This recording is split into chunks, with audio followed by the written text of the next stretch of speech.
Bon, on est 180. On va maintenant commencer. Donc, je vais vous partager mon écran. Hop. Et voilà. Alors, tout d'abord, bonjour à tous. Merci d'être présents pour ce premier épisode d'une série de 4 webinaires sur le sujet du décret tertiaire, où après les webinaires qui ont eu lieu pendant le confinement et pendant l'été, où on vous a présenté le décret tertiaire, les différents textes de loi liés au décret tertiaire, on va maintenant rentrer dans le concret sur comment on met en application le décret tertiaire sur vos patrimoines immobiliers. Donc voilà, donc là on est sur le premier épisode d'une série de 4 qui va lui être consacré à les 3 premières étapes que vous allez devoir mettre en place dès cette année pour pouvoir répondre de la bonne façon au décret tertiaire. Et, voilà. Alors, je vais laisser Vincent se présenter. Alors, bonjour à tous, merci d'être avec nous. Je suis Vincent Constant, je suis Energy Manager chez Citron depuis 3 ans et ma mission c'est d'accompagner les entreprises dans la définition d'une stratégie à court, à moyen et à long terme en termes énergétiques. Merci Vincent. Et alors moi je m'appelle Vianney, je suis le fondateur de Citron, une société spécialisée en efficacité énergétique qui accompagne en fait tous les grands parcs immobiliers, les parcs immobiliers des entreprises, des collectivités ou des bailleurs, à travers leur transition énergétique. Alors, juste avant de lancer ce webinaire, une petite précision d'ordre technique. Évidemment, je vous invite à poser toutes les questions que vous voulez, mais faites bien attention quand vous posez vos questions à le faire à partir de l'onglet que vous voyez en bas avec écrit Q et R, questions-réponses, et à ne pas le faire sur la partie conversée où là, pour le coup, je vous invite plutôt à échanger entre vous si vous le souhaitez. Mais si vous souhaitez qu'on puisse répondre à la question que vous allez poser, faites-le à partir de l'onglet Q et R, pas à partir de l'onglet conversé qui, lui, sert plutôt à ce que vous puissiez échanger entre vous. Alors, avant de commencer à rentrer concrètement dans le sujet, je vais quand même rapidement présenter Citron. Donc, comme je vous l'ai dit, c'est une société qui est spécialisée en efficacité énergétique et qui accompagne les grands parcs immobiliers dans l'accélération de leur transition énergétique. Pour ça, on propose à nos clients, donc aux entreprises, aux collectivités ou aux bailleurs, 2 choses. La première, c'est Citron Énergie. C'est une plateforme web, un outil digital qui va servir à collecter toutes les données liées à l'énergie sur un patrimoine immobilier de manière automatique pour pouvoir avoir des outils d'analyse, des tableaux de bord, des outils de suivi de ces consommations énergétiques et pour pouvoir du coup en fait tout simplement analyser ces consommations énergétiques et détecter les gaspillages et les actions qu'on pourrait mettre en place pour pouvoir y pallier. Ça, c'est notre métier, on va dire la brique digitale. Et l'autre brique de Citron, c'est, comme Vincent, des ingénieurs spécialisés en efficacité énergétique, donc des femmes et des hommes qui ont un cerveau brillant et qui sont spécialisés dans la détection des gaspillages énergétiques d'un patrimoine immobilier et dans la préconisation d'actions concrètes en matière de performance énergétique. Donc là, autant sur le premier, on vend un logiciel, autant sur la deuxième brique, là, on vend vraiment des prestations intellectuelles de conseils, d'accompagnement en termes de performance énergétique. Ceci étant dit, on va rentrer maintenant dans le vif du sujet. Alors, avant d'arriver sur les 3 premières étapes du décret tertiaire, de la mise en application du décret tertiaire, un rapide rappel de cette réglementation.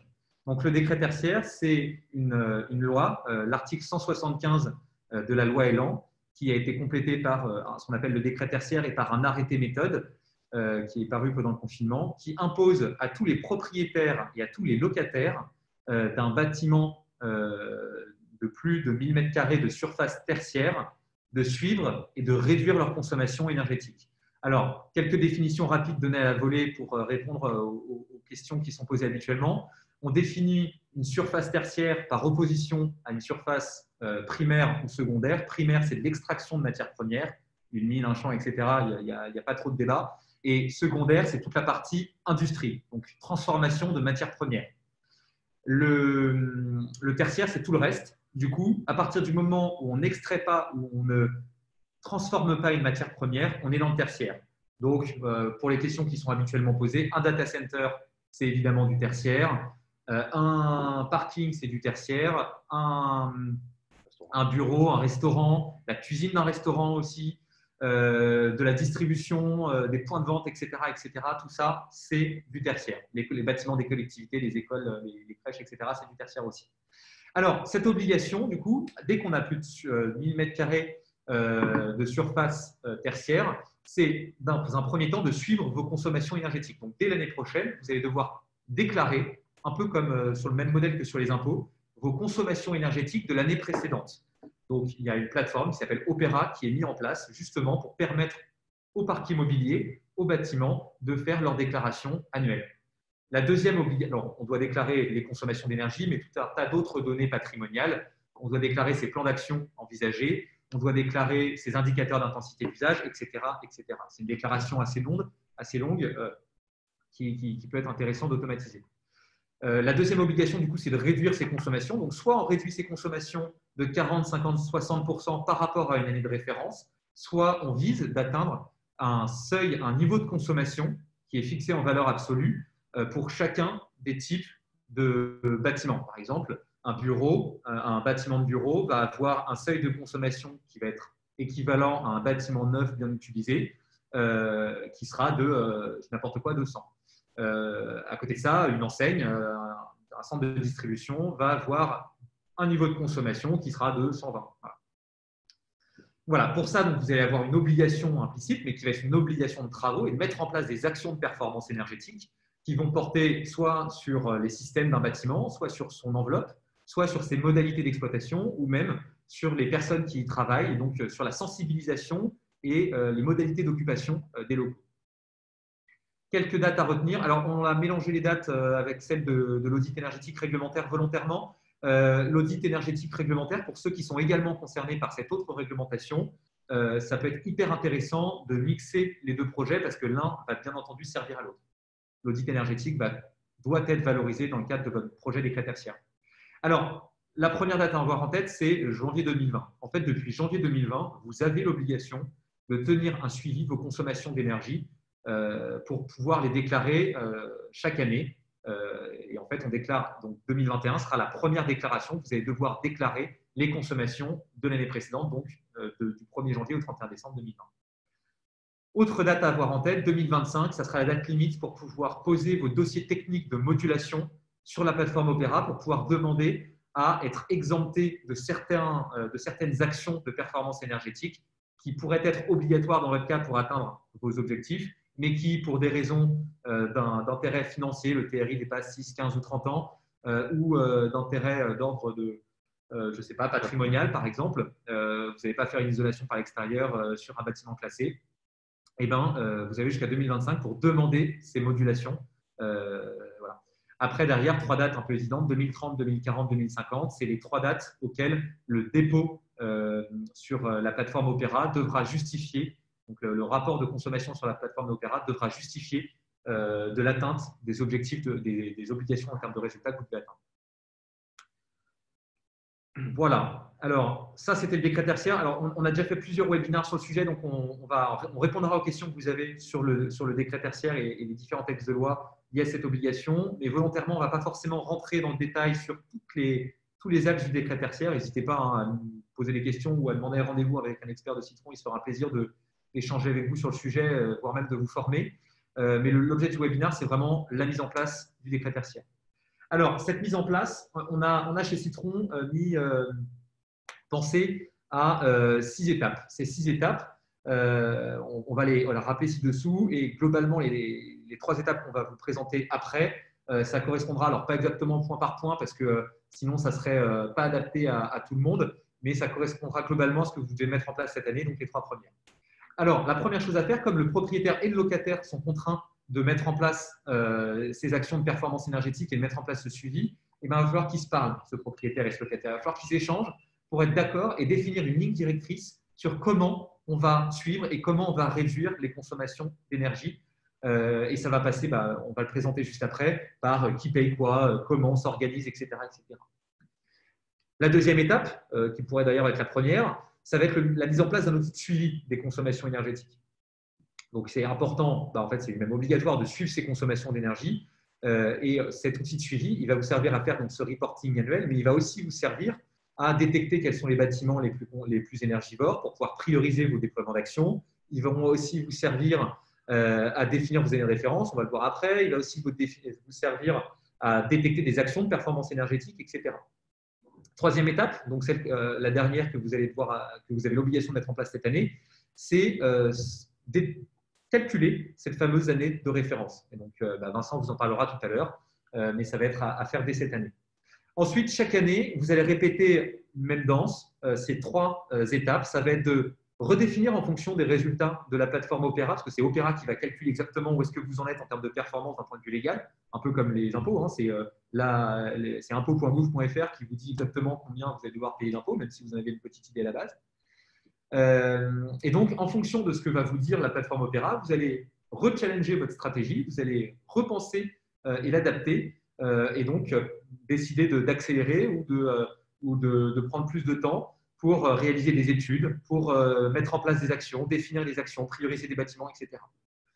L'étape 5, c'est clairement la mise en place concrète des actions de performance énergétique dans le bâtiment. Et l'étape 6, qui du coup arrivera aussi entre 3 et 4 la première année, c'est le reporting que vous allez devoir faire du coup avant le 30 septembre de l'année prochaine. Donc globalement, l'été prochain, vous devrez faire votre premier reporting de consommation d'énergie. Vous allez devoir déclarer vos années de référence, vous allez devoir déclarer votre consommation énergétique de 2020, les plans d'action que vous envisagez, etc. etc.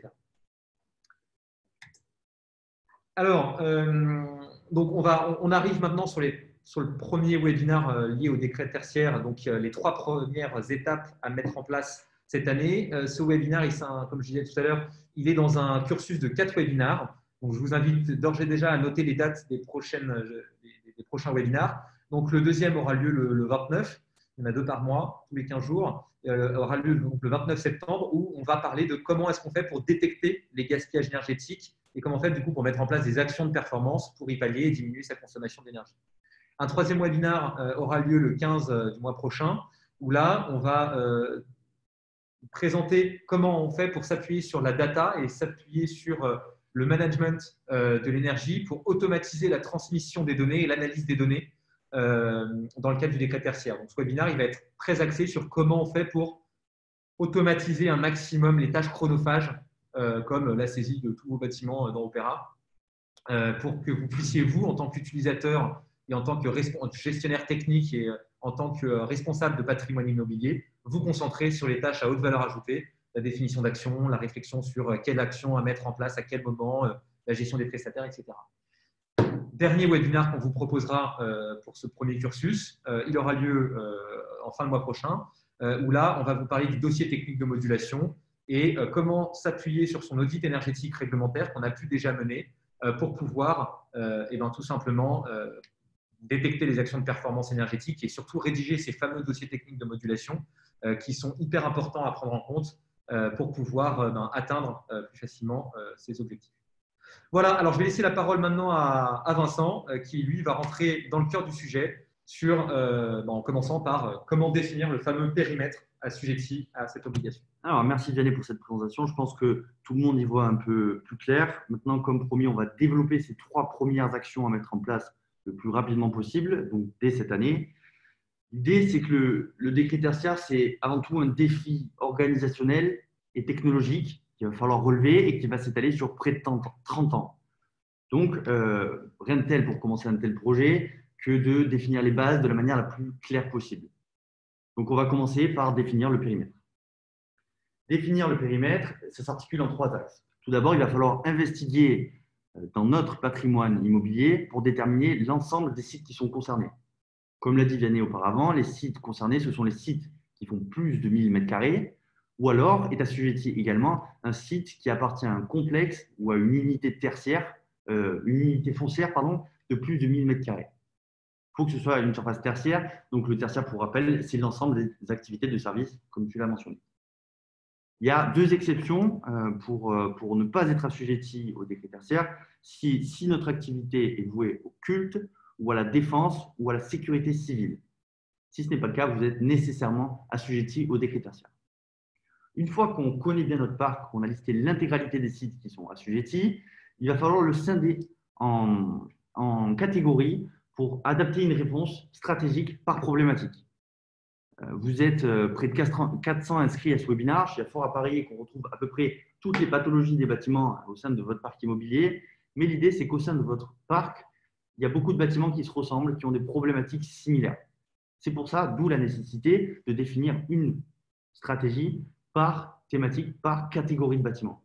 Donc, nous vous invitons à apporter une réflexion autour des 5 enjeux que nous avons listés ci-dessous. Et je peux vous donner un ou deux exemples de catégories que vous pourriez ressortir. Imaginons que j'ai un patrimoine de 1000 bâtiments. Je pourrais dire, je sors tous les bureaux qui sont en région Île-de-France, pour lesquels je suis propriétaire et mono-occupant et qui ont été construits avant les années 2010. Ça peut être une première catégorie, ou alors je peux dire, je sors tous les bâtiments qui sont relatifs au stockage, qui sont situés dans le sud de la France et qui ont été construits après les années 2000. Ça peut être une seconde catégorie. Voilà. Une fois qu'on connaît notre parc, qu'on l'a caractérisé, il va être nécessaire d'organiser un échange entre les différentes parties prenantes pour définir, de 1, l'assujetti référent et de 2, répartir les responsabilités.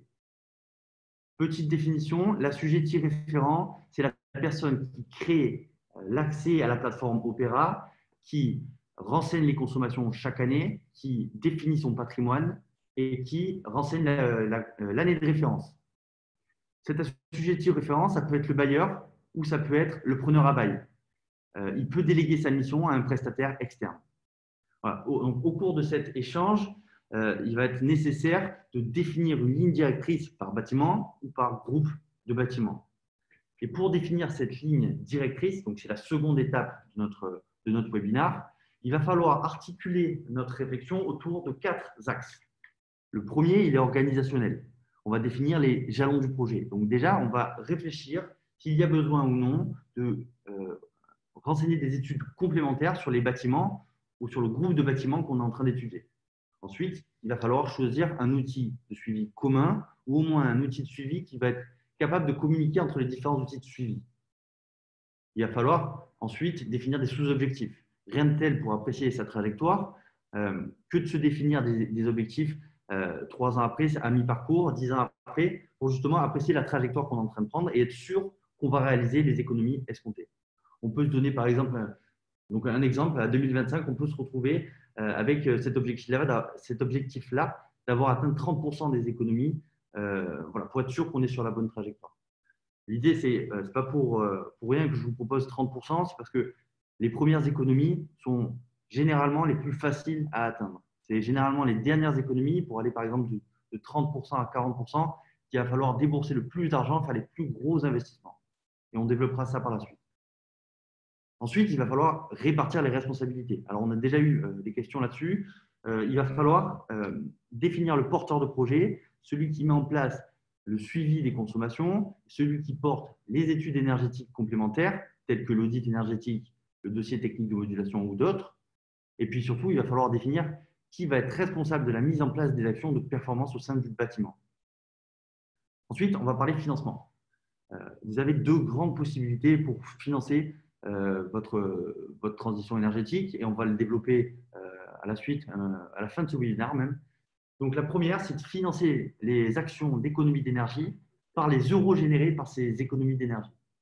C'est-à-dire qu'on commence par financer la plus petite action qui va générer un capital pour financer la suivante et ça va faire un effet domino.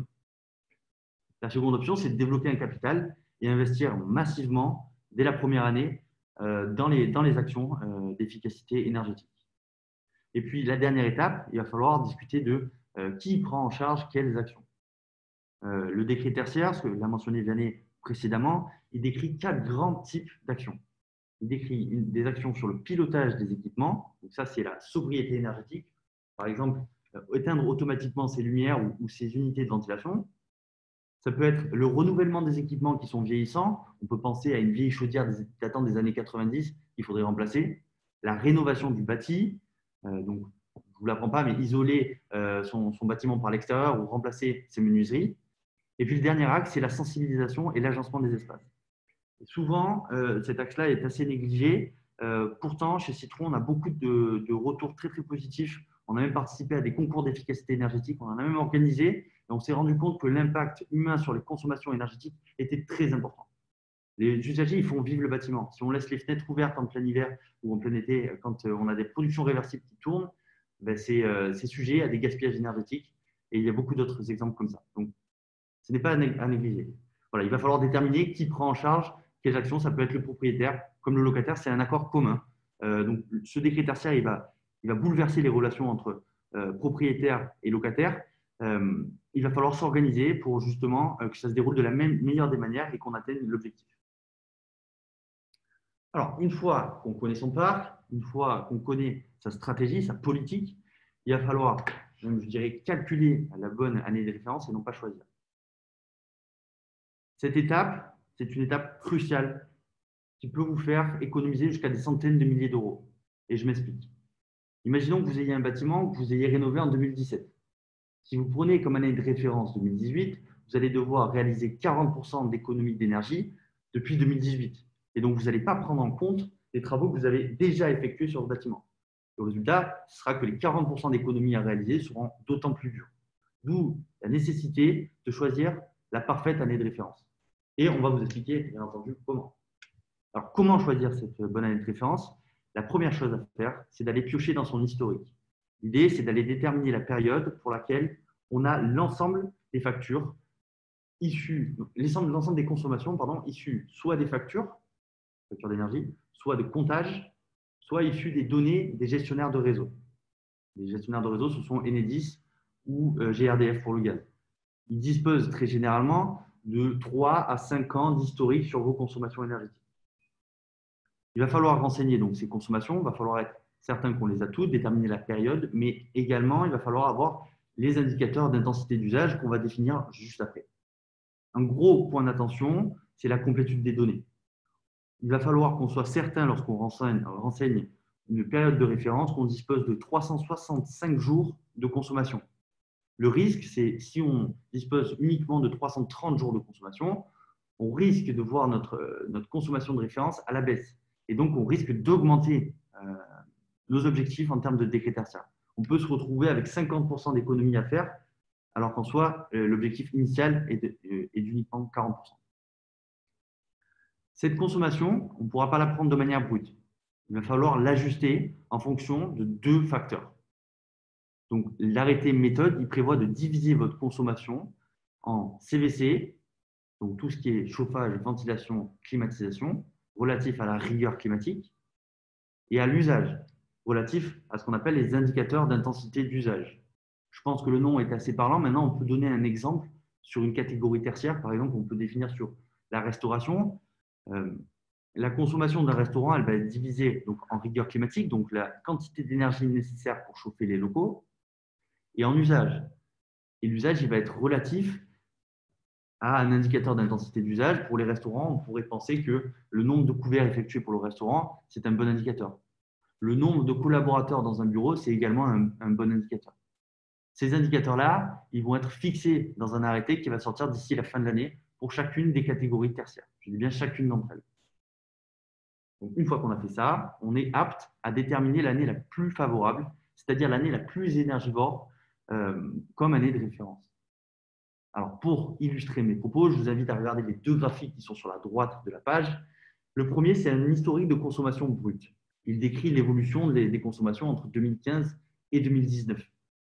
À première vue, on a la sensation que l'année 2016 est l'année la plus énergivore. Donc, on va être tenté de définir cette année comme année de référence. Or, si on pondère cette consommation par la rigueur climatique, que vous pouvez observer sur l'histogramme numéro 2, on s'aperçoit que ramené à la quantité de froid qu'il a fait dehors, l'année 2015 est plus énergivore. Donc, c'est ça, la différence entre la consommation brute et la consommation pondérée, c'est de comparer ce qui est comparable. Un point d'attention encore sur cette année de référence. Ici, on a choisi délibérément de vous montrer des années civiles, mais ça peut être également des années glissantes. C'est-à-dire, au lieu de passer d'avoir une année qui court entre janvier et décembre, on peut très bien avoir une année qui court entre mars et février, par exemple. Donc, voici les 3 étapes, on les a décrites. Donc, identifier son patrimoine assujetti, définir une ligne directrice, choisir la bonne année de référence. Et pour faire ces 3 étapes, pour les mener à bien, vous allez avoir besoin de moyens, et même tout au long du décret tertiaire, donc pendant les 30 ans à venir, vous allez avoir des moyens à déployer, et on vous propose de les récapituler. Ces moyens, ça va être des moyens digitaux, des moyens humains, et bien entendu des moyens financiers pour déployer des actions d'économie d'énergie. On va commencer par les outils digitaux. vous allez avoir besoin de suivre vos consommations pour déterminer votre année de référence, suivre l'évolution de votre performance et reporter chaque année vos données de consommation sur la plateforme de l'État Opéra. Alors, vous avez deux choix, mais avant de choisir entre les deux options qui vous sont proposées, je pense qu'il faut se poser trois questions. La première, c'est quelle est la taille de mon patrimoine immobilier? On ne va pas apporter la même réponse à un parc qui a 10 bâtiments comparé à un parc qui en a 250. La deuxième question, c'est quel est l'outil actuel de suivi des consommations? Est-ce qu'il est adapté? Est-ce qu'il est capable de recevoir la problématique décret tertiaire? La troisième question, c'est quelles sont les ressources qui vont être allouées au projet de décret tertiaire en interne. Une fois qu'on s'est posé ces trois questions, on peut choisir entre les deux options qui vous sont proposées. La première, c'est la mise en place d'un outil en interne. Ça peut être un outil Excel ou autre. Cet outil va devoir recevoir toutes les données de consommation que vous allez devoir extraire à la main. Vous allez devoir y renseigner l'intégralité de vos données patrimoniales. Vous allez devoir renseigner également la rigueur climatique. Vous allez devoir renseigner les indicateurs d'intensité d'usage. Et donc, cet outil doit être assez complexe et doit vous permettre de faire toutes les actions qui sont sur les trois points en haut de cette page. Mais il va devoir également vous permettre de projeter un plan d'action sur tout un parc immobilier.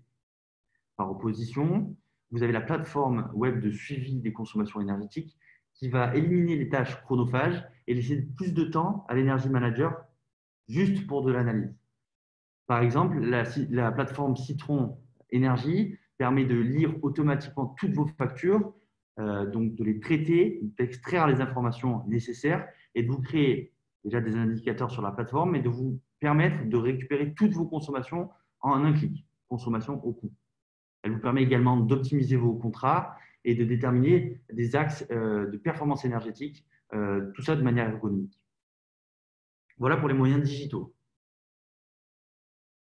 Vous allez avoir besoin, au cours du décret tertiaire, de mener des études énergétiques complémentaires, de construire des dossiers techniques de modulation, donc pour réduire l'objectif, de projeter un plan d'action à l'échelle d'un parc immobilier et de mettre en place des travaux, donc de sélectionner les prestataires et les accompagner pour l'accomplissement des travaux.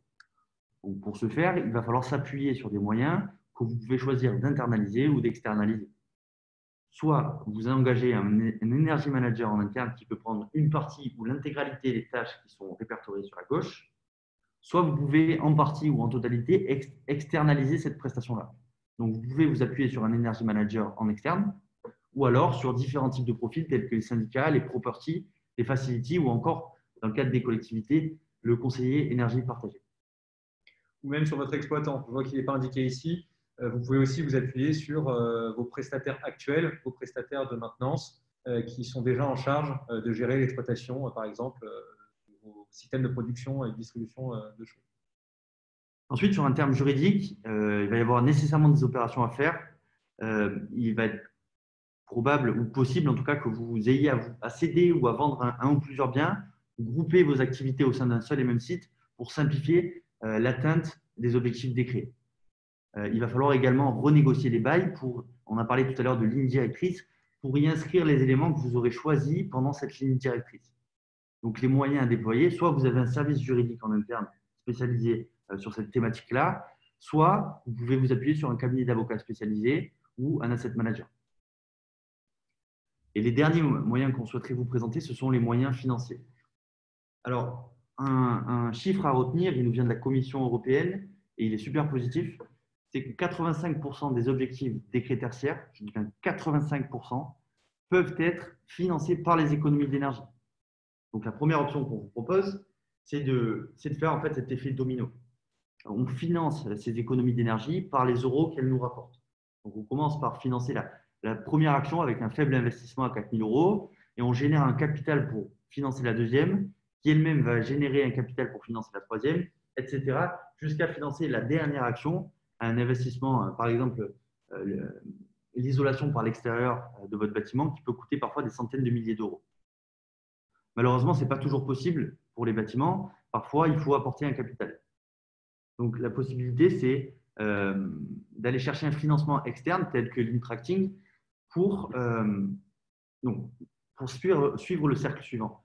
On a un investissement un capital de départ qui nous permet d'investir massivement dans les actions de performance. Ces actions de performance, elles vont générer des euros et des économies d'énergie, bien entendu. Et ces euros-là, ils vont permettre de rembourser cet investissement. C'est la seconde possibilité. Ou la troisième, comme le disait Vianney, les exploitants sont très à même de vous fournir une expertise en termes d'efficacité énergétique. Le contrat de performance énergétique, en fait, c'est faire intervenir une société spécialisée en efficacité énergétique et en maintenance, c'est donc un exploitant, qui va identifier des gisements d'économie d'énergie et vous proposer de réaliser des économies d'énergie chez vous garanties. C'est-à-dire que c'est lui qui va venir financer les opérations chez vous et qui va se rémunérer en partie ou en totalité sur les économies d'énergie. L'avantage avec ce type de contrat, c'est que c'est la sécurité. Une fois qu'on a signé ce contrat-là, c'est contractuel, donc l'exploitant est obligé de réaliser ces économies d'énergie. Voilà pour les moyens financiers, voilà pour la totalité des moyens que vous allez devoir déployer. Je te remercie Vincent. Alors, on va maintenant passer du coup à la deuxième phase de ce webinaire qui va être les questions-réponses. Alors, je vois qu'on a déjà pas mal de questions qui ont été posées, donc on va commencer à répondre. N'hésitez pas à poser des questions complémentaires. Alors, les questions que vous pouvez poser, je vous invite évidemment à poser les questions sur les premières étapes du décret tertiaire qui vous ont été présentées, mais n'hésitez pas aussi à poser des questions sur le décret tertiaire au sens large. Alors, première question, quelle est la responsabilité entre le propriétaire et le locataire? Alors, la responsabilité entre propriétaire et locataire, elle est partagée. C'est-à-dire que vous avez, en tant que bailleur ou preneur à bail, les mêmes sanctions potentielles si les objectifs, les obligations ne sont pas atteintes. Par exemple, si vous ne mettez pas en place le suivi, sur un bâtiment, son propriétaire sera sanctionné au même titre que son locataire. Donc, vous avez vraiment l'obligation de vous mettre d'accord sur qui va faire quoi et sur le fait que ça soit mis en place réellement.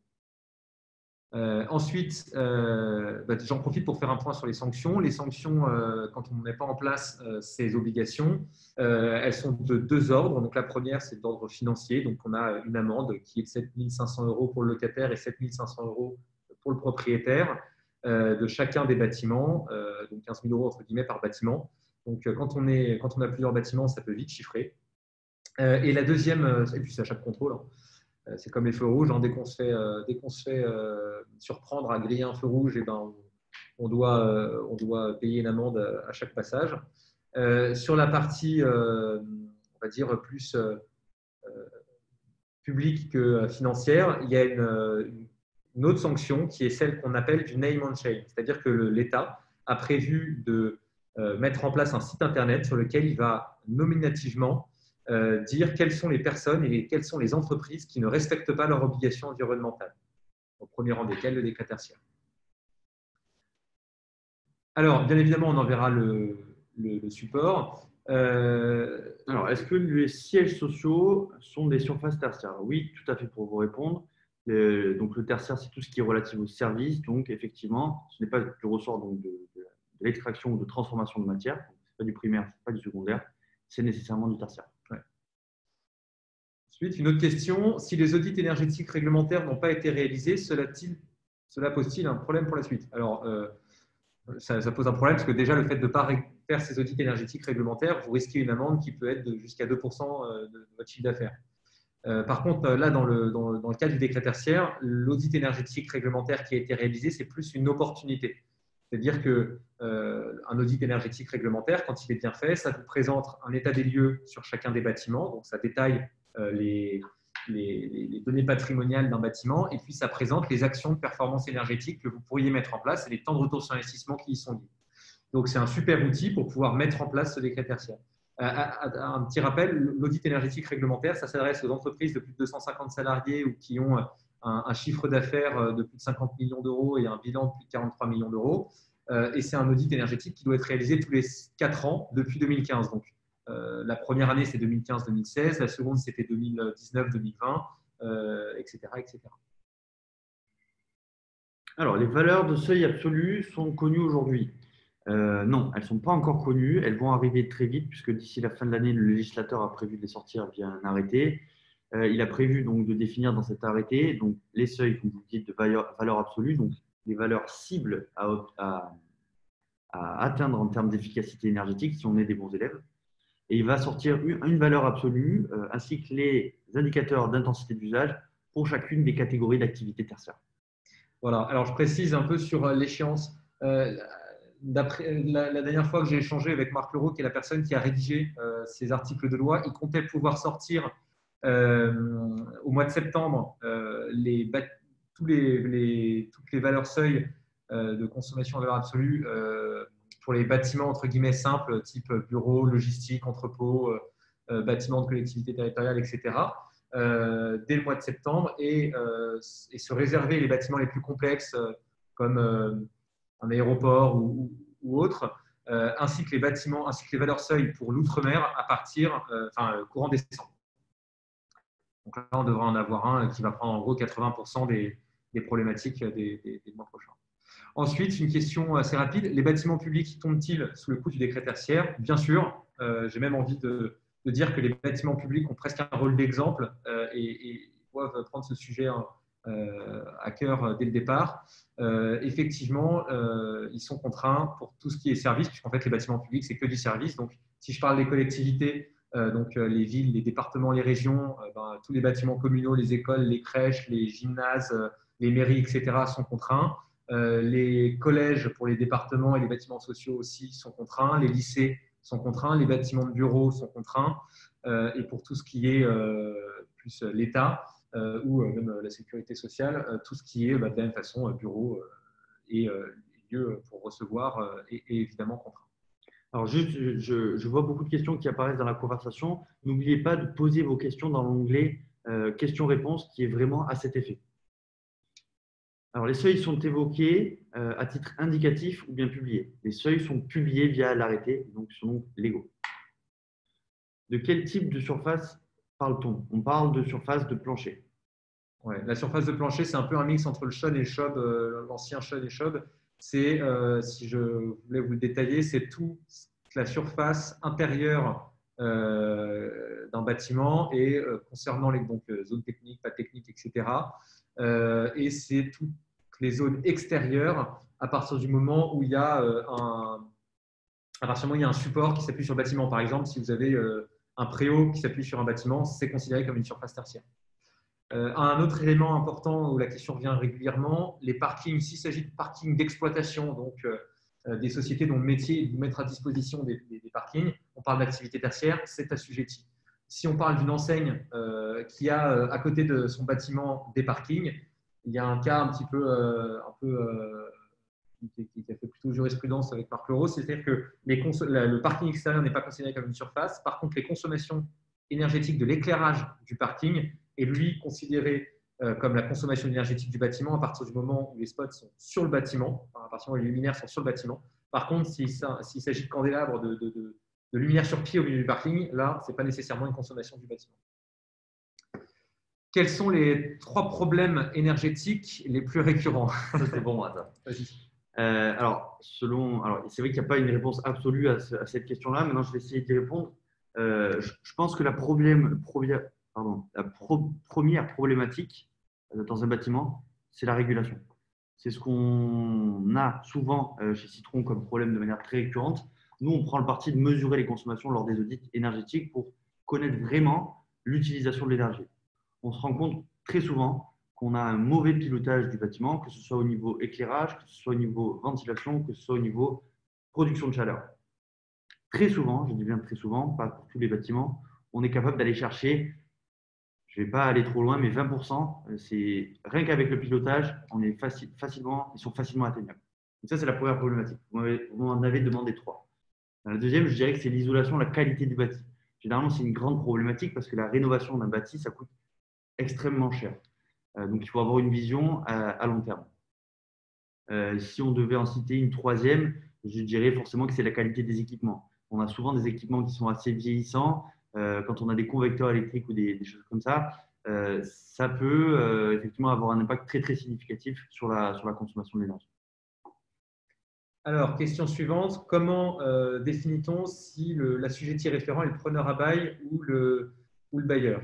Alors, entre le propriétaire et le locataire, il faut qu'il y ait un échange qui puisse, pour pouvoir définir ça.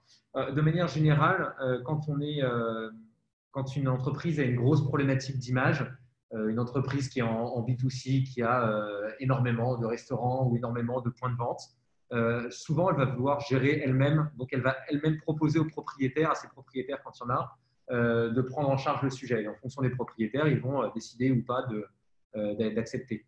Ce qui est sûr, c'est qu'il faut qu'il y ait un échange et cet échange, il peut commencer très simplement par dire voilà, il y a telle loi, voilà ce que je vous propose pour le mettre en place. Et si jamais il y a un désaccord, il faudra échanger et effectivement éviter, pour répondre à la question suivante, les sources de tension et tout simplement pour arbitrer. Le dernier recours pour arbitrer, c'est quand on a une sanction et qu'on veut s'en dépatouiller, ce sera devant un juge. Mais de manière générale, pour éviter justement cette source de tension et arbitrer, ce que vous pouvez faire, c'est choisir un tiers, donc un prestataire qui sera indépendant, qui sera payé par le propriétaire et le locataire et qui sera en fait le tiers de confiance dans le cadre de ce projet pour que vous puissiez du coup l'un comme l'autre lui faire confiance, puisque lui, de toutes les façons, n'aura pas d'intérêt à à orienter ses décisions en fonction de ses clients. Il faut savoir que le décret tertiaire, selon le législateur, c'est un projet qui est à titre d'accompagnement et pas répressif. Donc, l'idée, c'est de justifier une démarche positive de réduction des consommations énergétiques.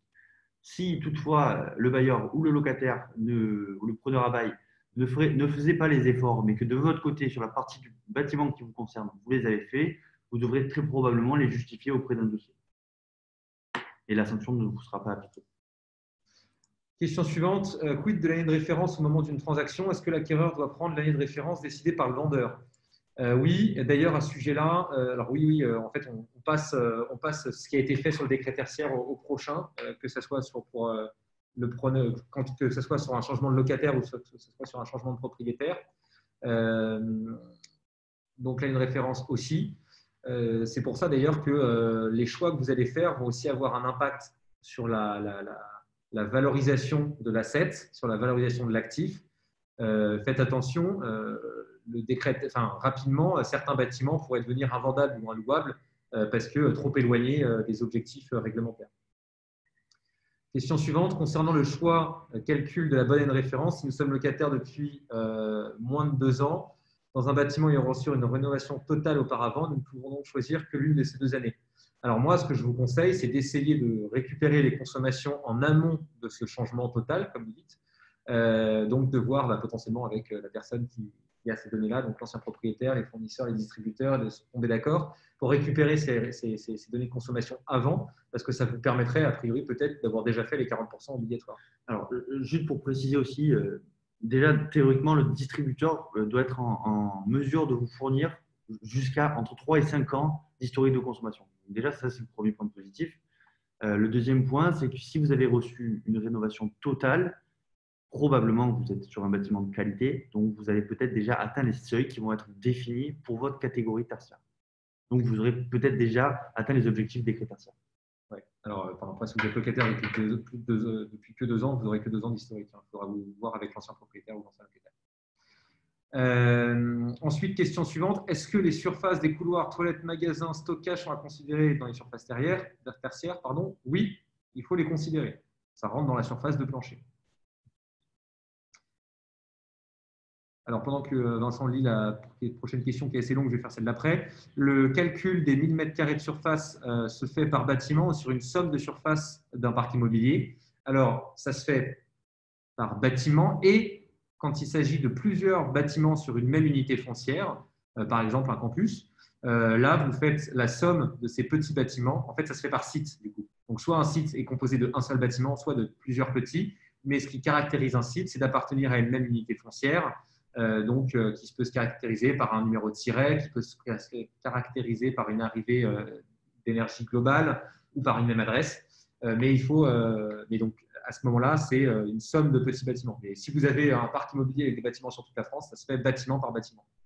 Alors, c'est une question très intéressante sur l'année de référence sur un site multi-bâtiment qui aurait une chaufferie globale, donc un compteur d'énergie global et un compteur d'électricité pour tout le site, avec des consommations plus antérieures à 2012. Alors, la question, c'est est-ce qu'un calcul de répartition surfacique pourrait être accepté? Sinon, quelle est la méthode acceptée pour nous permettre de prendre l'année la plus antérieure possible? Alors, l'idée, c'est que si vous avez uniquement de la surface tertiaire au sein de tout ce complexe bâtimentaire, vous allez être soumis à la même obligation sur l'intégralité du bâtiment. Donc, j'ai envie de vous dire qu'une répartition surfacique, ça peut le faire, puisque de toute façon, il va falloir justifier des économies d'énergie, qu'elles soient localisées sur un bâtiment ou sur un autre. Maintenant, si vous avez une problématique où vous avez des parties de votre complexe, de votre unité, et qui vont être sorties de ce décret tertiaire, alors il va falloir mettre du comptage. Il va falloir mettre du comptage soit de calories, soit d'électricité, justement pour sortir les consommations relatives à cette partie du bâtiment. Ensuite, on peut choisir le moyen de pondération, point d'interrogation. Alors non, il est arrêté ça va être sur l'arrêté, sur chacune de vos catégories. Si vous avez plusieurs catégories, plusieurs activités tertiaires au sein du même site, il va falloir pondérer vos consommations par plusieurs indicateurs. Si vous avez un bâtiment de bureau, le législateur décidera de l'indicateur d'intensité d'usage qui va vous permettre de pondérer vos consommations et vous donnera les modalités de calcul adaptées. Qui va vérifier les données de consommation énergétique que nous transmettons? C'est l'ADEME, qui a été par décret nommé par le gouvernement, par le ministère. Ensuite, quelle est la deadline pour choisir son année de référence? La deadline, c'est le moment où vous allez devoir la déclarer, et donc la deadline de la déclaration, c'est le 30 septembre prochain. Alors, quels sont les 3 autres piliers thématiques du décret tertiaire autre que le pilotage? Alors, il y a 4 types d'actions. Il y a 4 piliers. Il y a 4 piliers en tout. Donc, effectivement, il y a le pilotage, il y a la sensibilisation des collaborateurs, il y a le renouvellement des équipements qui seraient vieillissants, donc le coefficient de performance serait faible, donc pas d'ailleurs, et la rénovation du bâti. Après, si dans les piliers, c'était. J'ai du mal à comprendre la question, mais sinon, les deux, c'est ça. Question de Flora. Est-ce que cela concerne l'industrie s'il y a transformation de matières premières? Non. Je pense qu'il s'agit du secondaire. Pouvez-vous me le confirmer? Oui, tout à fait. L'industrie fait partie du secondaire. Après, sur un bâtiment industriel, il y a souvent une partie tertiaire et une partie industrie. Donc, faites attention. Si la partie tertiaire fait plus de 1000 m², la partie tertiaire reste contrainte. Quelle est la règle pour pondérer les consommations énergétiques en fonction de la météo? Il y a une équation très simple que je vous invite à aller voir dans l'arrêté, qui sera prise en compte automatiquement par la plateforme Citron Énergie. Mais globalement, il y a une équation qui va prendre en considération ce qu'on appelle les DJU. Je préfère ne pas l'écrire parce que ça va être. Alors, elle est présente dans l'arrêté tertiaire, hein, l'arrêté du 10 avril 2020. Donc, en tapant arrêté méthode sur Légifrance, on peut le trouver. Il y a les calculs, il y a beaucoup de formules. Donc, nous, on les a décortiquées pour l'instant. Elles concernent uniquement la rigueur climatique. Et donc, les intensités d'usage, ça viendra dans le prochain arrêté. Ouais, et c'est également téléchargeable sur notre site internet citron.io. Voilà. Pourquoi ne peut-on pas voir les questions déjà posées par les autres? Alors ça, j'en ai aucune idée. On a choisi entre les différents logiciels présents sur le marché pour faire notre webinar. Celui-ci, a priori, ne le permet pas. On pourra rechallenger ça. Existe-t-il un process de déclaration? Est-il accessible? Oui, il faut se connecter à la plateforme Opera. Alors, vous avez deux choix. Soit vous vous connectez à la plateforme Opera et vous créez un compte pour une entreprise, et après, pour chaque propriétaire, chaque locataire de chaque bâtiment, vous faites, pour chaque assujetti de référent de chaque bâtiment, vous faites une déclaration. Soit, ça dépend des moyens que vous mettez, des moyens digitaux que vous utilisez.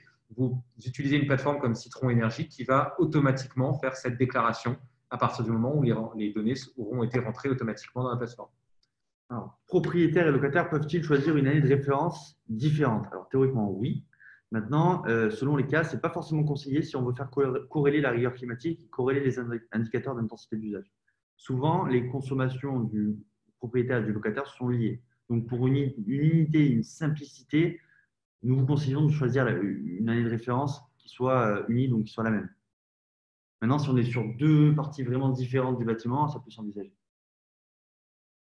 En cas de monolocataire sur la quasi-totalité des sites, est-il envisageable de transférer la totalité de la responsabilité chez le locataire? Non, le propriétaire sera toujours responsable. Et par contre, l'assujetti référent peut totalement être le locataire. Alors, quid des bâtiments à usage mixte, secondaire, tertiaire? Alors, c'est ce que décrivait Vianney. Si on a plus de 1000 m² de surface tertiaire, quels que soient les autres usages, on est forcément concerné par le décret tertiaire uniquement sur la surface tertiaire. D'où l'intérêt de poser du sous-comptage. Quelle est votre préférence? Déclaration locataire ou propriétaire? Ça dépend complètement du cas de figure. Si vous êtes, j'aurais tendance à dire il faudrait que ça soit le plus gros. Si, par exemple, une grosse foncière aurait tendance à gérer son décret tertiaire parce qu'elle peut avoir plein de petits locataires, mais en même temps, un très gros locataire qui a certains de nos clients ont plus de 1000 bâtiments en France, même plus de 2000 sur certains. Eux peuvent être propriétaires et locataires. Il y a plein de cas de figure différents. Eux ont intérêt à prendre en compte eux-mêmes le sujet parce que de toutes les façons, il y a des lieux où ils seront obligés de le faire. Donc, ça dépend vraiment du cas de figure, mais j'aurais tendance à dire le plus gros. Alors, est-ce que les bâtiments dits à énergie positive ou qui s'autosuffisent sont assujettis au décret? Alors, ils sont effectivement assujettis au décret. Maintenant, forcément, si vous avez une consommation négative, enfin plutôt positive, ça dépend dans le sens où on l'entend, vous aurez déjà nécessairement atteint les objectifs décret tertiaire. Alors attention à l'autoconsommation, c'est-à-dire qu'il faut que les données, il faut que la production qui soit présente sur le bâtiment soit consommée par le bâtiment et pas remis dans le réseau pour être vendue. C'est-à-dire qu'il faut regarder quand même la part d'autoconsommation de ce qui est produit. Alors juste pour compléter ça, vous allez probablement aussi nous poser les bâtiments pour les bâtiments BBC ou les bâtiments RT 2012. Alors il faut savoir que ce n'est pas parce qu'il y a un site qui est labellisé ou même ISO 50001, hein, c'est pas parce qu'il y a un site qui est labellisé que nécessairement on a une consommation responsable de l'énergie. On peut avoir un bâtiment HQE qui a une consommation de gaz hyper énorme parce qu'on a une régulation qui est complètement déréglée. Donc, le législateur a prévu d'inclure tous les bâtiments et un label ne permet pas d'être exclu du décret. Alors, question suivante, comment est-ce que ça se passe pour les sites avec une activité multiple, tertiaire, entrepôt, labo, industrie, etc. Alors déjà, tertiaire, entrepôt, labo, c'est que du tertiaire. L'entrepôt, c'est du tertiaire. Le laboratoire, c'est du tertiaire. Alors, le laboratoire peut être industriel si les activités du laboratoire sont vraiment dédiées uniquement pour l'industriel. Donc, c'est de la recherche et développement dans le cadre industriel. Sinon, c'est du tertiaire. Par contre, de manière générale, sur un bâtiment où il y a à la fois de la partie industrie et à la fois de la partie tertiaire, eh ben, vous allez avoir une obligation de mettre en place du sous-comptage pour distinguer les consommations industrielles de tertiaire pour pouvoir justifier les consommations que vous allez déclarer. Quand vous allez rentrer chacune des surfaces sur Opérate, votre consommation elle sera pondérée par chacune des activités tertiaires. On va essayer d'accélérer sur les réponses aux questions parce qu'il y a énormément de questions. Hein. On n'a même pas le chiffre, il y a plus de 100 questions, 130 questions qui ont été posées. Alors, un point pour vous aider, on n'aura peut-être pas le temps du coup de répondre à l'intégralité des questions, mais sachez que sur notre site internet, donc citron.io, vous avez une FAQ, une foire aux questions, on vous la mettra dans le mail pour vous envoyer le support. Cette foire aux questions, on répond déjà à énormément de questions. D'ailleurs, la plupart des réponses ont été rédigées par Marc Leroux, qui est la personne qui a rédigé les textes de loi. Donc, il y a énormément de questions et de réponses qui ont déjà été apportées. N'hésitez pas à aller sur cette foire aux questions. Vous posez vos nouvelles questions. Si vous n'avez pas trouvé les réponses dans les questions qui ont déjà été posées, elles sont vraiment triées par thématique. C'est bien fait. Voilà. Et si vous avez des problématiques particulières, vous nous contactez. Exactement. Ah oui, alors n'hésitez pas à nous contacter, évidemment. Vous pourrez prendre un rendez-vous totalement gratuit avec un expert du décret tertiaire qui saura vous aiguiller dans votre démarche. Alors, du coup, on continue tant qu'il nous reste du temps. Selon vous, les consommations déclarées peuvent être celles de 2019 dans la mesure où l'année 2020 a été particulière et une consommation réduite de plusieurs mois pour cause Covid. Alors, déjà, j'aurais tendance à vous dire, essayez de remonter le plus loin possible dans l'historique de vos consommations d'énergie parce que vous avez la possibilité, le droit de remonter jusqu'à 2010.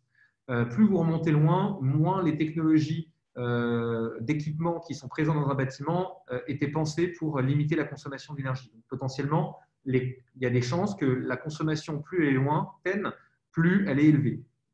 Évidemment, il y a 1000, on peut il y a 1000 cas qui sont contraires à ce que je viens de dire. Alors, juste une petite subtilité aussi, c'est que forcément, on pondère la consommation par l'intensité d'usage. Donc, si votre consommation a été réduite en 2020, elle va être pondérée par l'intensité d'usage. Donc, probablement qu'elle sera identique à celle de 2019. Voilà. Alors, effectivement. Donc, là, sur le cas particulier de l'année 2020, quel que soit votre type d'usage tertiaire dans le type de bâtiment, l'indicateur d'intensité d'usage, horaire d'ouverture, nombre d'heures d'ouverture est déjà référencé comme un indicateur d'intensité d'usage pour l'ensemble des sites. Donc, en déclarant cet indicateur d'intensité d'usage, donc nombre d'heures ouvertes sur l'année, nombre d'heures d'ouverture du bâtiment sur l'année, le calcul se fera automatiquement pour prendre en compte cet aspect Covid, confinement. Est-ce qu'un atelier de maintenance relève du tertiaire? Oui, tout à fait. Chaque bâtiment est-il enregistré sur Opera ou peut-on faire un échantillonnage? Chaque bâtiment est enregistré sur Opera. Vous pouvez faire un échantillonnage pour les dossiers techniques de modulation. C'est-à-dire que si vous avez 100 bâtiments, vous devez au moins, si vous voulez extraire une action, moduler une action sur l'ensemble de ces bâtiments, il faut que vous en étudiez 10, que vous disiez, voilà, sur ces 10 bâtiments, je ne peux pas faire cette action pour des raisons patrimoniales, financières, etc. Donc, comme vous aurez fait racine carrée de 100 et il y a 10 bâtiments, ça pourra être validé. Les laboratoires de recherche et développement ainsi que les bâtiments de stockage avec très peu d'activité tertiaire sont concernés par le décret tertiaire. Alors, déjà, les bâtiments de stockage avec très peu d'activité sont effectivement concernés par le décret. Ensuite, les laboratoires de recherche et développement, il va vraiment falloir les caractériser de manière un peu plus précise pour pouvoir vous répondre. L'idée, c'est est-ce qu'ils sont à destination de l'industriel ou est-ce qu'ils sont à destination du tertiaire? Et cette réponse, je suis presque certain à 100% qu'elle est dans la FAQ. Je vous invite à y faire un tour. Les piscines et les bâtiments sportifs sont-ils concernés? Oui. Que se passe-t-il pour les bâtiments énergie positive? On a déjà répondu à la question. Ils sont concernés, mais si l'énergie produite est auto-consommée, il y a de très fortes chances pour qu'ils soient en dessous des seuils de consommation minimale. Bonjour, si le propriétaire déclare les consommations sur la plateforme Opera, il devra renseigner l'identité de son locataire afin que chacun des parties soit déclaré et vice-versa. Alors oui, tout à fait, il faudra déclarer la totalité des locataires et la totalité des points de livraison. Oui, ça va marcher par bâtiment en fait. Donc, là, pour le coup, comme on n'a pas encore accès à la plateforme Opera, je ne sais pas s'il faudra qu'on rentre les coordonnées entre guillemets du propriétaire et du locataire. Par contre, comme la déclaration se fait bâtiment par bâtiment, il n'y aura pas forcément besoin de le faire. Est-ce qu'un bâtiment administratif dans un site industriel dont une activité secondaire est soumise au décret tertiaire? Oui, si elle fait plus de 1000 m². J'ai une agence de plus de 1000 m², 50% de bureaux, 50% atelier de fabrication. Est-ce que ce bâtiment est concerné? Alors, si c'est de la fabrication, c'est du procédé industriel, c'est du secondaire. Donc, on a une activité tertiaire qui est que de 500 m², donc ce n'est pas concerné par le décret tertiaire. Un gros site industriel comptant une surface de bureau supérieure à 1000 m² concerné? Oui. Et de quelle consommation parle-t-on? De la consommation du site tertiaire uniquement, et donc il faut un sous-comptage. Je viens d'acheter un actif. Comment faire pour récupérer les historiques de consommation? Vous pouvez vous rapprocher de Enedis et de GRDF, effectivement. Cependant, ils vous donneront les consommations qu'avec l'accord de votre ancien propriétaire. Alors, un atelier de 3000 m² servant à l'entretien, à la modification d'engins de chantier, c'est du service, donc c'est effectivement soumis au décret. Les indicateurs d'intensité d'usage seront-ils utilisés pour choisir l'année de référence ou seulement la rigueur climatique? Les deux. Obligation à l'aéroport? Oui. Dans quel cas les délégations de service public, le donneur d'ordre est-il considéré comme le propriétaire?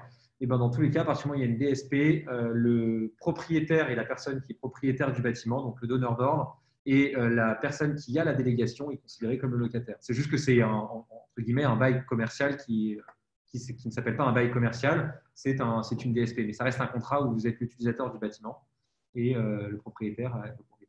Alors, la consommation de référence, est-on obligé de la mettre en relation, cette consommation, avec les DGU? Oui, tout à fait. Sinon, on risque de partir sur une consommation de référence erronée.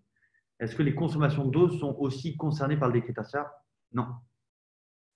Pour le choix de l'année de référence, n'y a-t-il pas un écart de consommation maximum à respecter entre notre année choisie et 2019? Il faut que je la lise plus lentement celle-là. Dans le cas de l'année de référence, il n'y a pas un écart de consommation maximum à respecter entre notre année choisie et 2019? Non, vous choisissez la consommation que vous souhaitez à partir du moment où c'est une consommation sur 12 mois en continu, donc sur une année pleine, et que vous êtes capable de justifier de cette consommation, soit avec l'historique de données télérelevées, soit avec des factures. Encore une fois, c'est de l'accompagnement censé être positif. On ne peut pas vous accuser d'avoir fait 90% d'économies. Ah oui, non, c'est… Ouais. La modulation des consommations CVC d'un bâtiment se fera-t-elle de la même manière s'il y a ou pas de la climatisation? Non, alors j'ai les formules sous les yeux, je peux vous assurer qu'elles ne sont pas forcément très lisibles, mais effectivement, la consommation CVC, elle va être répartie elle-même en deux consommations, donc une consommation relative à la climatisation et une consommation relative au chauffage. Peut-on demander aux propriétaires d'investir sur les travaux d'amélioration et pour le suivi, achat de logiciels? Oui, là on parle vraiment d'une négociation entre propriétaires et locataires. D'ailleurs, ce n'est pas forcément au locataire d'être l'assujetti référence, c'est vraiment un choix qui se fait bâtiment par bâtiment. Après, moi je vous conseille d'avoir quand même un choix global pour l'ensemble aussi. On a déjà répondu à celle-là.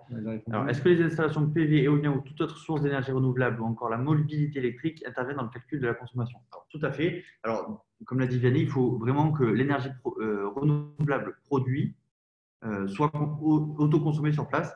En fait, ce qu'on va regarder, c'est simplement la consommation du point de livraison. Donc, si votre installation vous permet de soulager vos consommations, c'est à déduire forcément de la consommation totale du bâtiment. En fait, le justificatif est la facture. Donc, tout ce qui est autoconsommé n'apparaît pas sur la facture.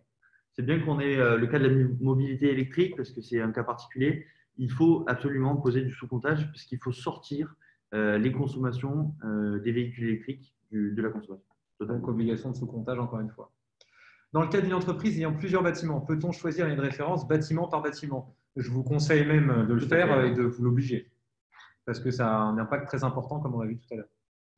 Dans les étapes de l'identification du périmètre assujetti à cette obligation, si le bâtiment comprend des logements privés, des bureaux et un cabinet de profession libérale avec une surface de plus de 1000 m², est-ce que les propriétaires des logements privés sont aussi concernés par cette obligation de suivi de réduction? Non. Alors, ça dépend. Si le logement, c'est un EHPAD ou un hôpital ou un hôtel, ça peut être assimilé au logement, mais c'est une activité tertiaire. Si on a un bâtiment de logement où il y a des personnes qui y habitent et qu'on a en pied d'immeuble de la profession libérale et des commerces, donc du tertiaire, on prendra uniquement la somme de tout ce qui est bureau, profession libérale, commerce, en pied d'immeuble de logement. Et donc là, la question, c'est plus ou moins de 1000 m². Alors, pour déterminer le seuil des 1000 m², pouvez-vous rappeler le cadre de multibâtiments? Alors, le législateur a réfléchi en unité foncière et non pas en bâtiment. Donc, on va considérer l'intégralité des surfaces de plancher qui sont présentes sur vos bâtiments. Donc, si c'est la somme des surfaces supérieure à 1000 m², vous êtes assujetti au décret tertiaire. Est-ce que les couloirs sont additionnés aux autres surfaces de plancher? Oui. Sous quelle forme et à quelle fréquence se feront les contrôles du respect du décret tertiaire? Alors, pour le coup, on ne peut pas le savoir. La seule chose que je sais, c'est qu'il y a sur la plateforme Opera des modules qui sont prévus pour automatiser les contrôles. Donc, en fait, les contrôles, ils auront lieu à chaque fois qu'il y a une obligation, donc tous les ans. Typiquement, ils seront capables de croiser les données issues du cadastre pour détecter les bâtiments de plus de 1000 m² et pour vérifier automatiquement si oui ou non il y a eu une déclaration pour chacun de ces bâtiments. Alors, oui, même ils vont, je pense, se connecter sur les bases de données différentes pour aller vraiment trouver les mauvais élèves. Et l'idée, c'est que par contre, s'il n'y a pas de respect de la réglementation, à tout moment, le législateur peut déclencher. Là, aujourd'hui, on est sur la catégorie 5.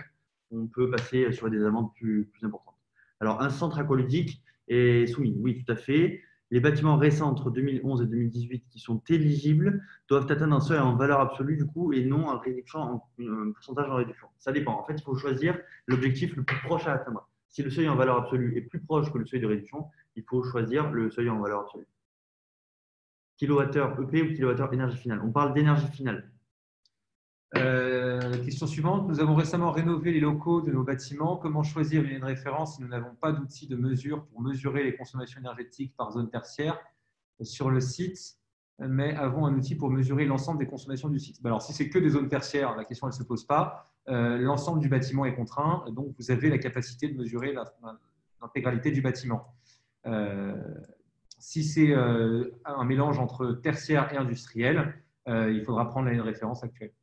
Alors, Avez-vous des informations quant à l'intégration des bâtiments neufs dans l'obligation du décret tertiaire? Alors, pour l'instant, tous les bâtiments sont sortis de terre après novembre 2018, ça, après novembre 2018, sont pour l'instant pas encore embarqués dans le décret, mais le législateur prévoit de les embarquer et sous des modalités particulières. Très bien. Et quel serait le calcul de conso du préau? Étrange comme raisonnement de calcul de surface? Non, c'est étrange. Il fallait choisir une surface. Ils ont choisi la surface de plancher. Du coup, le préau en fait partie. Le calcul de conso du préau, en fait, c'est le calcul de consommation du bâtiment dans son ensemble. Et en fait, le préau, il va y avoir il va y avoir que de l'éclairage. Et donc, en fait, qui sera raccordé au réseau d'éclairage de l'ensemble du bâtiment. Donc, en fait, ça fait sens. C'est la consommation du bâtiment dans son ensemble. Alors, est-ce que tous les bailleurs sont éligibles si la surface est supérieure à 1000 m²? Pas de contrainte de chiffre d'affaires, pas de contrainte de nombre de salariés, etc. Malheureusement, non. Vous êtes, comme tous les autres bailleurs qui ont des surfaces de plus de 1000 m², soumis au décret. Question suivante. Les exemples de l'effet domino action 1, 2, 3, 4 sont-ils réels? Non, on les a pris complètement au hasard pour le coup, je crois. Alors, ça, c'est issu d'un ancien de nos webinaires. C'est peut-être réel. Hein. Alors, ce qu'il faut savoir, c'est que c'est vraiment un cas qui fonctionne. Hein. Le fait de financer les économies d'énergie, les actions d'économie d'énergie par les économies d'énergie elles-mêmes, alors, investir 4 000 € pour gagner 4 600, ça serait trop beau sur un parc. Je peux vous assurer qu'investir 4 000 €, généralement, on en gagne beaucoup plus que ça. Alors, si on parle uniquement d'un bâtiment, moi, j'ai déjà vu des bâtiments de 1100 m² qui sont donc tout juste assujettis au décret. Pour une prestation assez courte de redimensionnement des puissances, on arrive parfois à économiser 3 500 €. Oui, effectivement, il faut faire attention à vos contrats. Ça peut être la première source de gisement d'économie pour financer justement vos actions d'économie. Ensuite, un site industriel sur plusieurs unités foncières. Peut-on scinder les consommations éventuellement par unité foncière si cela nous arrange? Alors, si c'est des unités foncières différentes, oui. Pouvons-nous ajuster différemment les consommations CVC d'un bâtiment chauffé à 19 ou 21 degrés? Non, parce que l'ajustement des consommations énergétiques en fonction de la température extérieure se fait automatiquement par la plateforme Opérate. Pourriez-vous nous parler de l'énergie prise en compte L'énergie primaire ou l'énergie EF, ce sera de l'énergie finale. Et pourquoi? C'est une très bonne question. Ce n'est pas moi qui ai choisi cette réglementation. Maintenant, c'est sûr que ça va avoir un impact sur les différents types d'énergie tels que le gaz. Vous voyez, le réseau de chaleur. Plusieurs bâtiments sur la même unité foncière, sur un même site, peuvent-ils avoir des années de référence différentes? Non, parce qu'on considère un seul et même site. Savez-vous si M. Leroux a rédigé le guide qu'il évoquait lors du webinaire du 19.5? Non, je ne sais pas. Par contre, Citron a rédigé un guide qui, lui, est disponible sur notre site internet. N'hésitez pas à aller le télécharger ou à contacter nos équipes pour qu'ils vous l'envoient. Chaque bâtiment peut avoir une année de référence différente? Oui. L'audit énergétique est obligatoire dans le cadre du dossier technique de modulation. Après de nombreux webinaires, chacun comprend le décret différent. Pour ma part, l'audit permettra d'identifier les gisements d'économie d'énergie et atteindre 3 objectifs. L'audit doit être fait avant 2026. Merci d'avance à vous pour mes 2 questions. Alors, l'audit énergétique n'est pas obligatoire, enfin, il est obligatoire, mais pour le dossier technique de modulation, on peut faire ce qu'on appelle un échantillonnage. Donc, pour dupliquer les résultats sur une même catégorie de l'audit énergétique. Comme pour un audit énergétique. En fait, le dossier technique de modulation, c'est un audit énergétique présenté d'une façon différente. Il y avait une deuxième question, non? Je crois que c'était les 3 objectifs ou les seuils. L'audit doit être fait avant 2026. Alors, il y a un audit de modulation avant 2026, donc en 2025, un en 2035 et un en 2045, pour moduler en fonction de l'avancement technologique. Que faire si on ne possède pas les données de consommation par bâtiment? Se rapprocher de RDF. Oui, se rapprocher de votre fournisseur, déployer une plateforme comme Citron Énergie, en fait partir à la pêche, tout simplement. C'est des données que vous pouvez récupérer sur vos bâtiments de manière plus ou moins aisée en fonction de la situation. Rapprochez-vous de nos équipes, on peut mettre en place un système de suivi automatisé qui vous le fera en quelques clics. Alors, sur un bâtiment neuf ou quasi neuf, comment obtenir une réduction de 40%? Ça, malheureusement, il va falloir faire appel à un expert en efficacité énergétique. Je vous rassure, ça peut se faire. Et si vous avez déjà un bâtiment très efficace, probablement qu'il aura déjà atteint les seuils fixés bientôt par l'arrêté tertiaire. Donc, aucune obligation. Plus aucune obligation. 30 septembre 2020, non, la première échéance est 30 septembre 2021. Vous allez devoir déclarer vos consommations de l'année 2020. L'outil de suivi web est-il obligatoire? Un tableur Excel interne correctement renseigné peut-il suffire? Oui, tout à fait. un tableur Excel peut suffire. Maintenant, il va falloir faire attention à la complétude des données et il va falloir faire attention à renseigner l'intégralité des consommations. Et puis, il y a des choses qui seront quand même sacrément compliquées à faire via un tableur Excel. Par exemple, moduler vos consommations énergétiques, votre historique de consommation énergétique en fonction des DGU. Il faut être solide en tableur Excel pour pouvoir l'automatiser. Alors, c'est faisable, je pense, avec VBA ou avec ce genre de techno, mais il faut s'accrocher. Oui, alors là, on répond à une question. Bonjour, nous devons déclarer le train, donc 2021, on l'a dit. Année de référence, on l'a dit. Nous avons également entendu parler d'objectifs de gaz à effet de serre. Non. Alors, enfin, si.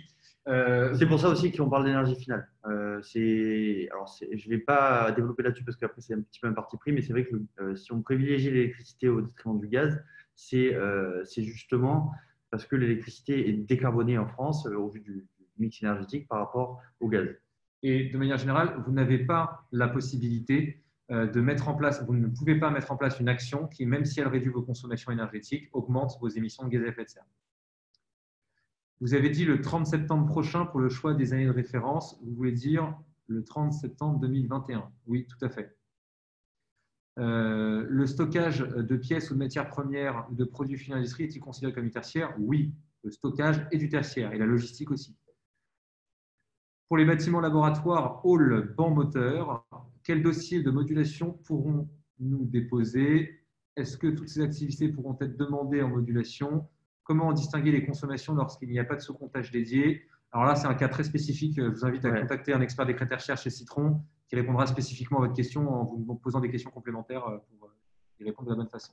Toujours 2021, la première déclaration.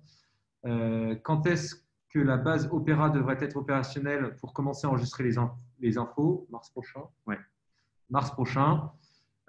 Pourra-t-on en mode dégradé les remplir à la main? Oui, je pense que ça va vous prendre une journée par bâtiment à peu près. L'export automatique sera-t-il autorisé autrement que via les logiciels montés par le cabinet Citron? Oui, n'importe quelle société concurrente de Citron qui décide d'investir sur le développement d'une fonctionnalité export vers le décret tertiaire pourra le faire aussi. On n'a pas de contrat particulier avec l'État. On échange avec le ministère pour adapter nos outils de manière à faciliter la vie de nos clients, c'est tout. Alors, un client qui a déjà engagé un CPE, comment cela s'intègre-t-il dans le décret tertiaire? Tout simplement comme tout comme les autres bâtiments, c'est-à-dire il faut définir une année de référence et définir son plan d'action et justifier de 40% d'économie d'énergie. Pour atteindre l'objectif des 40%, il est apparemment possible de compenser les performances des bâtiments entre eux. Oui, je vous le confirme. Alors, quand vous faites, entre guillemets, trop d'économies sur un bâtiment, donc plus d'économies que la consommation d'énergie finale que vous deviez atteindre, vous créez une poche d'économie que vous pouvez, une poche d'économie que vous pouvez réaffecter à un autre bâtiment pour globaliser, entre guillemets, les économies d'énergie que vous avez à faire. C'est pour ça que le plan d'action, il doit être global en soi. On doit calculer le chemin à parcourir sur chacun des bâtiments, mais on doit voir aussi la problématique dans son ensemble. Comment le propriétaire et le locataire peuvent avoir une année de référence différente alors qu'il y a un seul assujetti référent? Le propriétaire et le locataire n'ont pas une année de référence différente, c'est chaque bâtiment a son année de référence.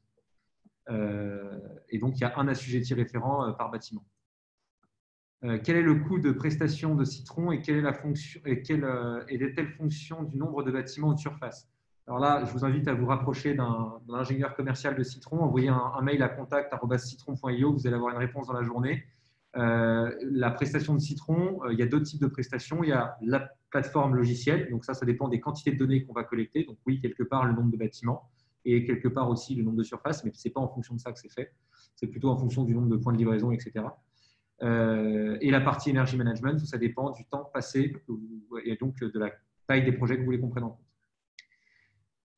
Et évidemment, pour avoir une proposition commerciale, rapprochez-vous de nos commerciaux, c'est évidemment gratuit. À quelle date devons-nous déclarer le premier plan d'action sur la plateforme Opéra? Avant le 30 septembre 2021.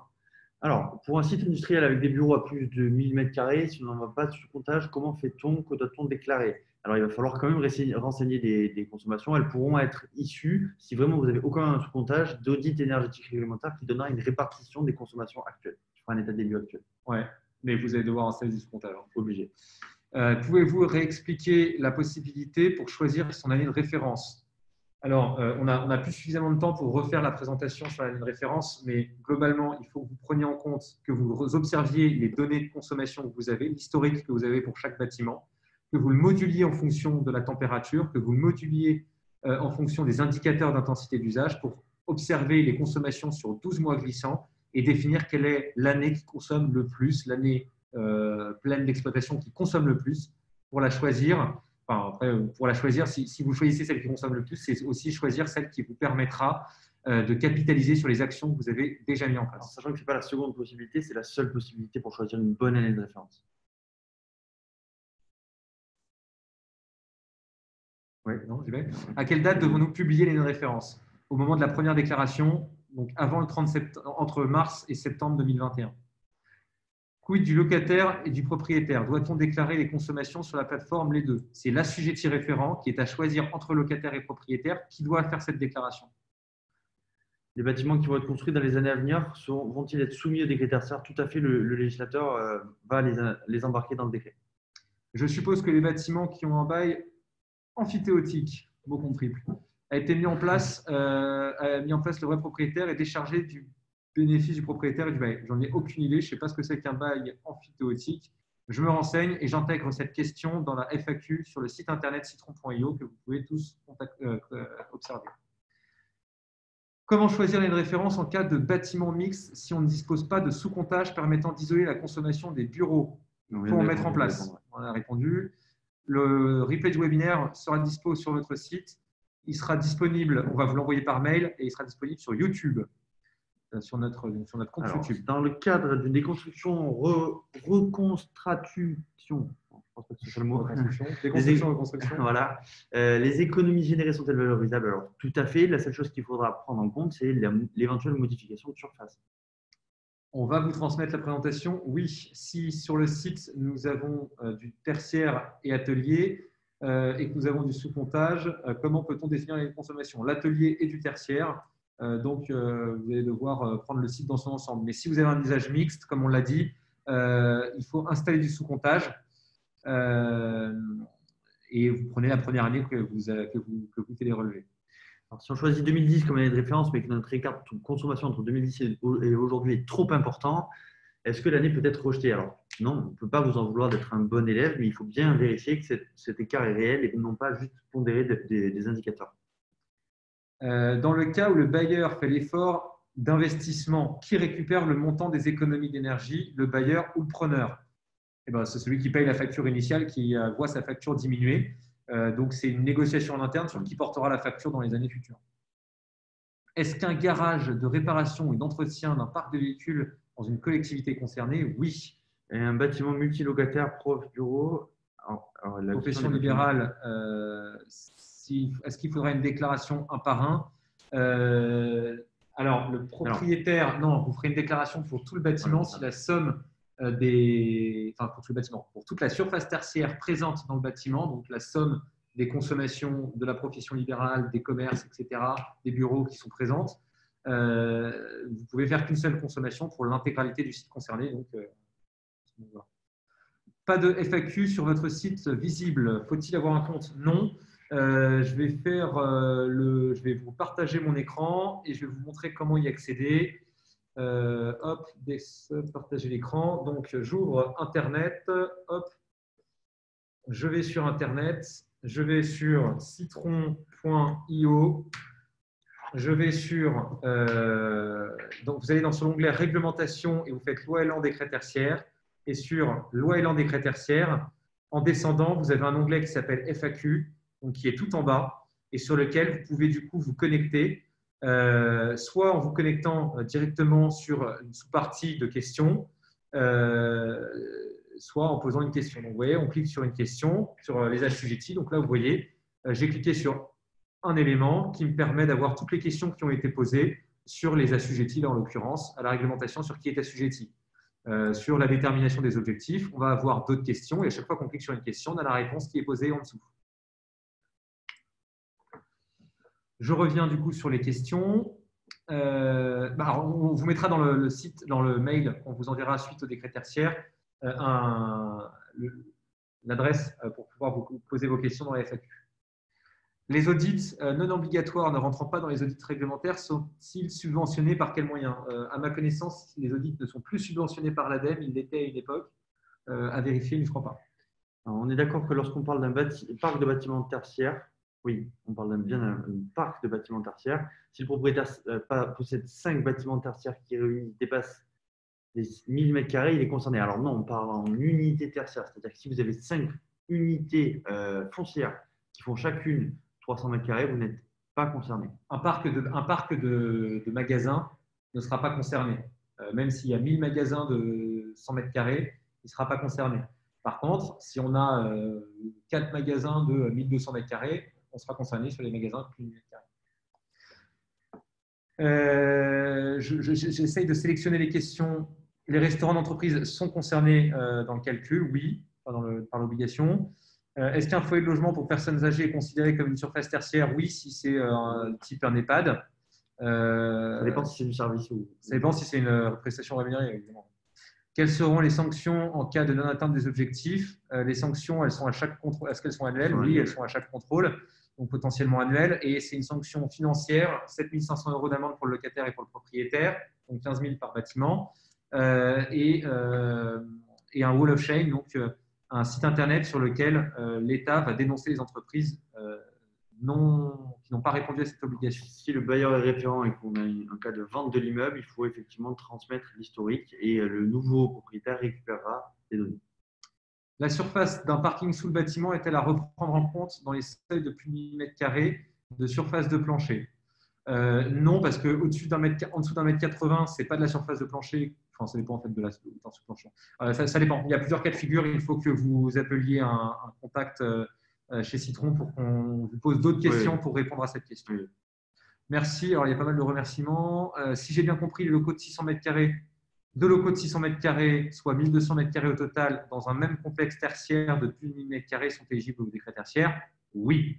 De toute façon, le bâtiment, chez nous, on a 400 m² dans un bâtiment qui fait plus de 1000 m². On est du coup, étant locataire d'un bâtiment dont le propriétaire est contraint, on est aussi contraint alors qu'on n'a pas 1000 m². Et si ce n'est pas possible techniquement de mettre en place des sous-comptages, bureaux éclatés dans différents bâtiments non tertiaires, appelez-nous parce que du coup, il faut qu'on vous pose des questions pour répondre. Bravo pour ce webinaire, toujours aussi pro et clair. Je vous remercie. À quand l'arrêté sur la valeur absolue? Avant la fin de l'année pour les plus simples et peut-être en début d'année 2021 pour les cas d'activité les plus complexes. Ouais, la réponse officielle, c'est septembre pour les bâtiments simples en France métropolitaine et décembre pour les cas complexes type aéroport, fin d'année, enfin donc décembre et bâtiments d'outre-mer. Est-ce que les logements de fonction dans les établissements scolaires sont considérés comme une surface tertiaire? C'est une bonne question. Je ne sais pas. Il faudrait qu'on pose la question. Il faudrait qu'on se renseigne. Je vous répondrai via la FAQ. Pouvons-nous avoir des années de référence différentes? Oui, une par site. Le fait d'être certifié ISO 50001 change-t-il quelque chose? Non, ça ne change rien, si ce n'est que vous avez déjà mis en place un système a priori de management de l'énergie. Là, il y a des questions qui commencent à être posées sur les questions de la FAQ. Alors, moi, on va devoir vous laisser. Il y a encore une cinquantaine de questions, donc on a été un peu surpassé par toutes les questions. C'est un sujet qui est très intéressant, donc forcément, il y a énormément de questions. Il y a des rendez-vous qui s'enchaînent à partir de 10h à 12h30, donc on va devoir vous laisser. Merci beaucoup, en tout cas, d'avoir assisté à ce webinaire. N'hésitez pas à poser des questions via la FAQ de Citron, à reposer vos questions via la FAQ de Citron si on n'a pas pu y apporter une réponse. Et n'hésitez pas à contacter les équipes de Citron qui, du coup, prendront le temps de répondre et de vous accompagner sur comment définir une stratégie et mettre en place le décret tertiaire chez vous. Voilà, merci beaucoup à tous. Je vous souhaite une bonne journée. Au revoir, à bientôt.